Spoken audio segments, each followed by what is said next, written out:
Okay. Now the other thing, when you're looking further ahead, at this point, all the transceiver are individual, right? Like so, you only consider a single pigtail. Okay. In the long run, you may want to put all this thing into the array just for cost saving.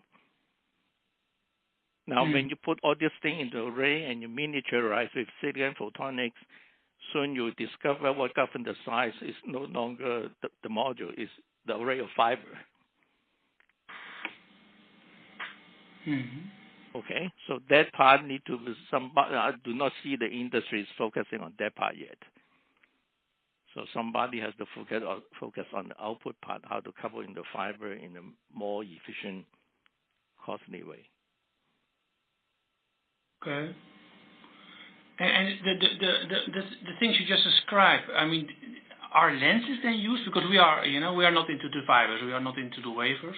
Actually, I do not know. Okay, it may use lenses or it may use butt coupling, but either case is labor intensive.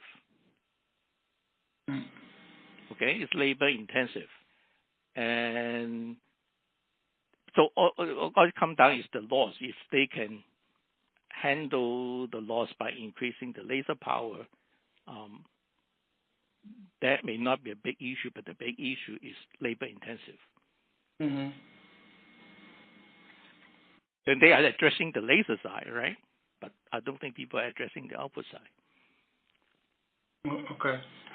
Is it an advantage of a lens? Is that maybe rather than doing pigtail? I mean, with pigtail, you always have the option that some dust will get in, right? Eventually. I don't think it's hermetically sealed.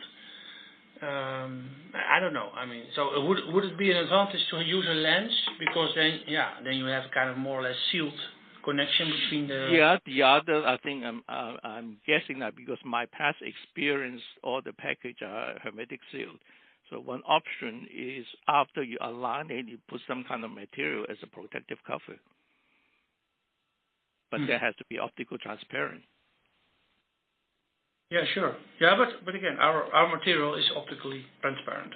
That is it's a fact. Mm-hmm. And the other thing you have to consider on the material side, even you have a optical transparent material covering it, and you have to make sure when the temperature cycled, it won't crack or things like that and misalign the fiber or things like that. Okay. Based on your experience, what type of expansion or contraction would you be able to allow in the current systems that have been developed? Okay, that's I don't know have the number out of my head, but it's very easy to calculate. You look at the coefficient expansion of silicon material, okay, and the temperature range, the standard temperature range is -5C to +85C, and probably the misalignment has to be less than a micron, a fraction of a micron. Less than a micron. So I don't know. Misalignment. Misalignment. Yeah. But are we talking about single mode or multi-mode? Yeah. Definitely. I'm talking about single mode. Single mode. Yeah. I think that's where the trend now. I don't think people would do about multi-mode. Yeah. So it's for longer distances, right? Mm-hmm. Yeah.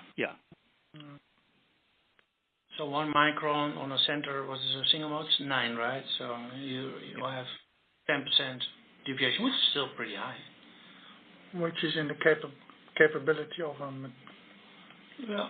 let's say of silicon photonics for sure.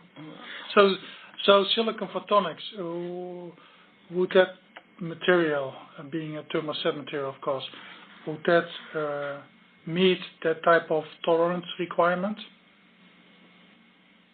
I think currently I would say that I do not know the detail about it. I'll just take an example, right? If the person who do the silicon photonics etch a V groove on the same wafer, and then put the